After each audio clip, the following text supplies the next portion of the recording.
Hello Gemini, and welcome to Lightship Tarot, formerly Funny Enough Tarot. I've renamed it because I now live and I do my readings from the tower underneath the light of a lightship in London. Really special, magical new location, and I hope it provides some love and light and hope for you.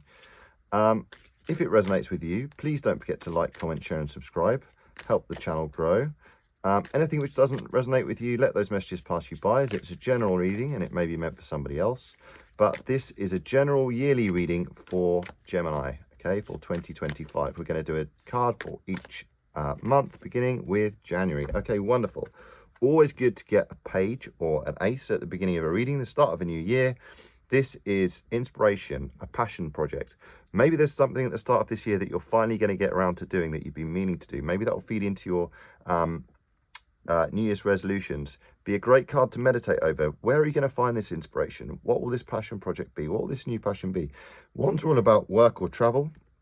This could be a new travel opportunity. This could be a new way of working. This could be a new job.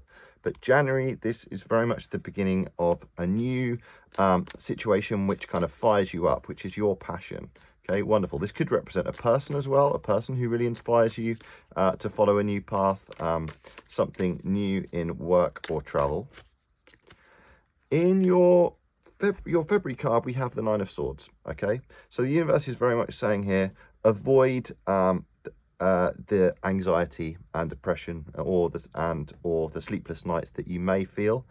Perhaps this new path that you're really keen on doesn't quite come into fruition immediately. Perhaps February there's something which kind of leads to some anxiety, but take comfort in the fact that all of the minor arcana are transitory, and actually this person is protected by this blanket of protection, okay? Also, these swords, they will never actually fall on this person.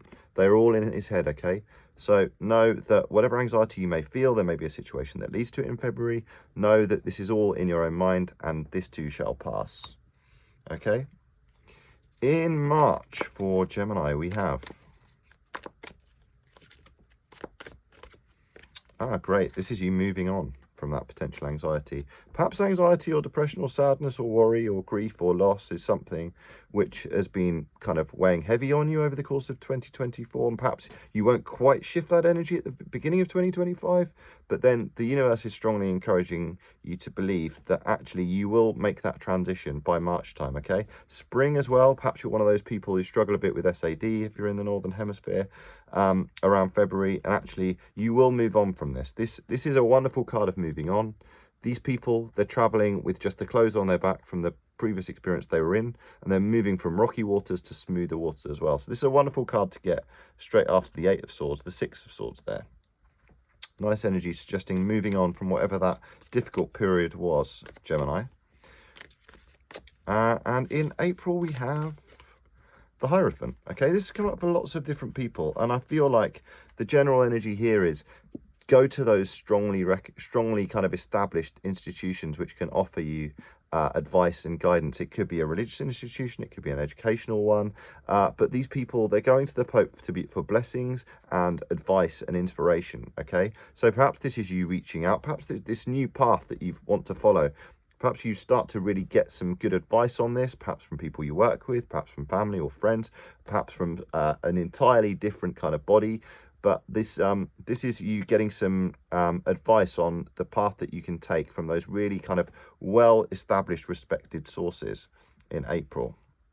Could also be a strong Taurus coming into your life at that time in the year, if love is something that you're interested in, or it could be a strong friendship with a Taurus who's very wise coming into your life around that time.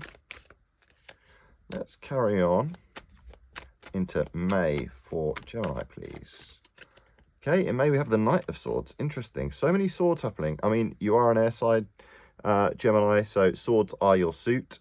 Knight of Swords here. This is really positive in that you could be very ambitious. You could be really chasing your dreams. Perhaps you're getting slightly impatient to really follow this. Perhaps after getting this advice, you felt really inspired and you really wanted to follow that.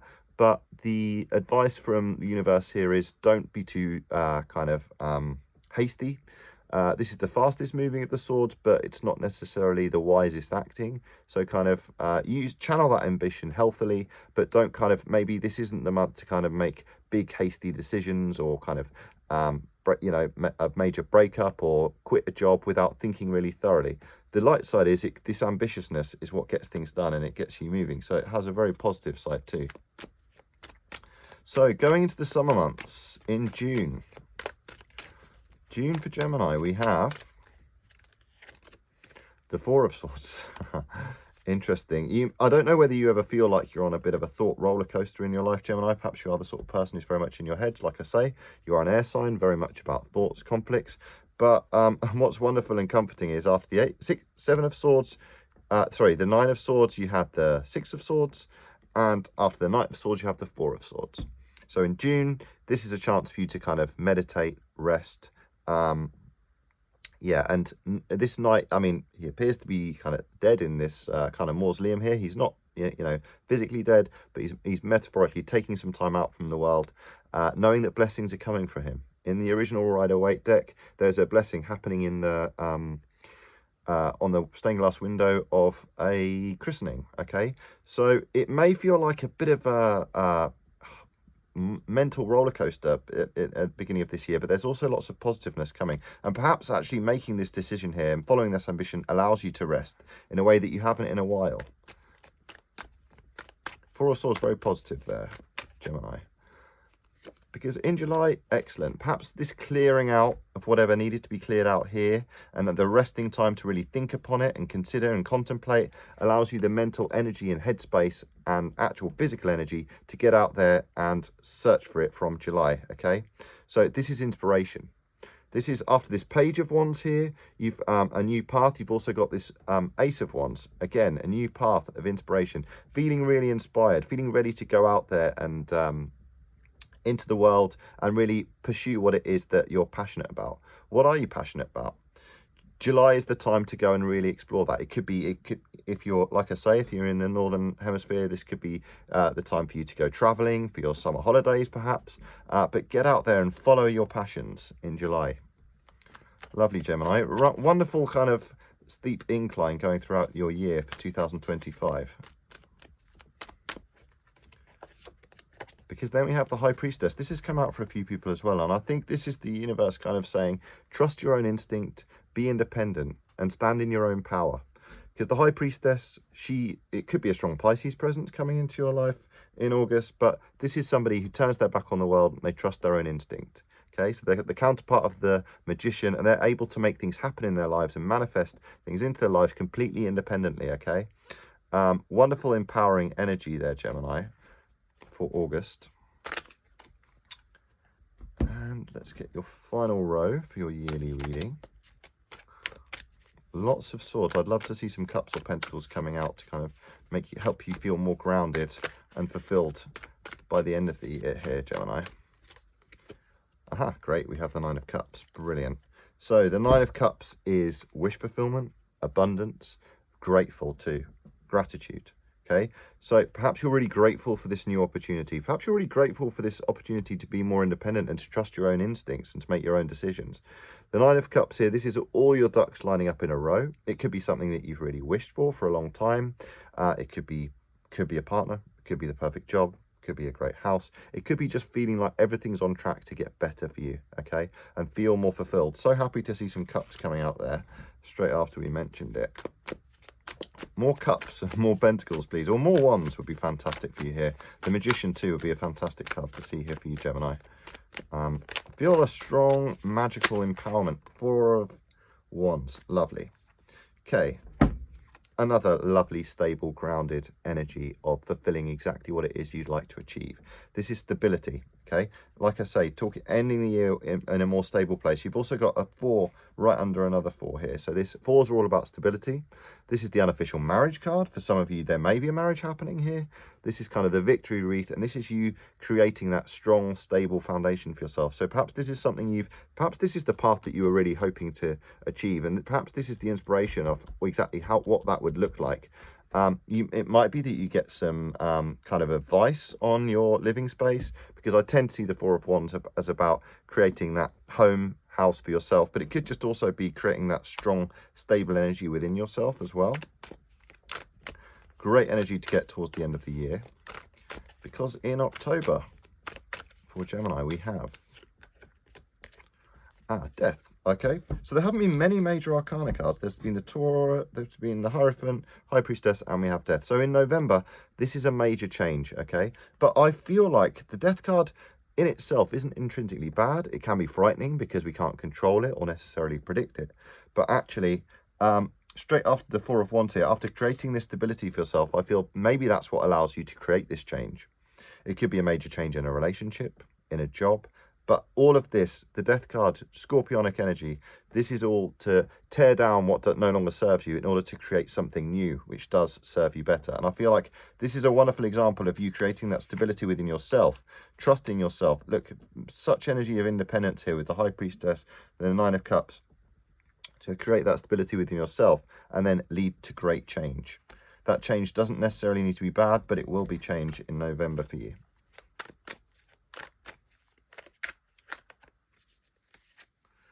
And in December, your last card for your yearly reading, we have the Page of Wands again. Wonderful.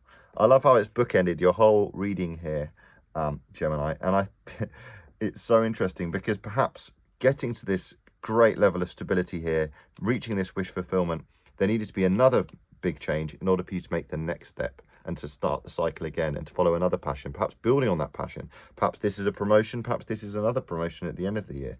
Perhaps this is a new travel idea. Perhaps this is you planning your next travel for next year.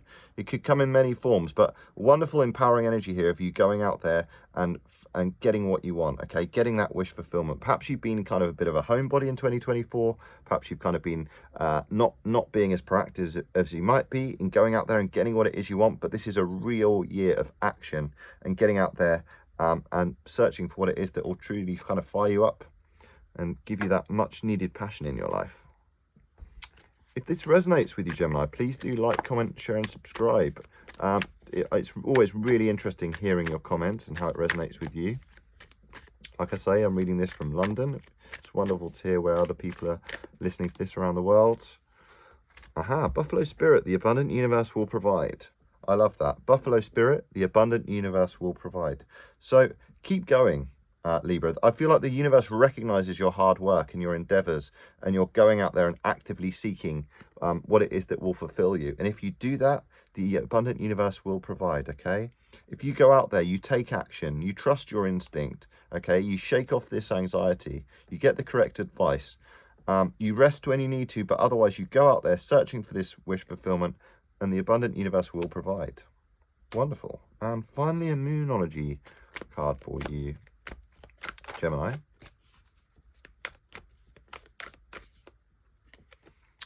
Show the world the real you. Interesting. Show the world the real you. Full moon in Aquarius. Very Aquarius energy. So show the world the real you. And perhaps this is you taking that new path. Perhaps this is you having the bravery to really show the world the real you or follow your new passions. What we do, the work that we do, the hobbies that we have, they are an expression of who we are. So perhaps this is you showing the world who you are through your job, through your work, through what you do. Yeah, really wonderful energy there. Well, I wish you lots of luck for 2025, Gemini. Looks like a really exciting, interesting year ahead for you. If you enjoyed it, please don't forget to like or unsubscribe to see your next reading. And otherwise, see you next time.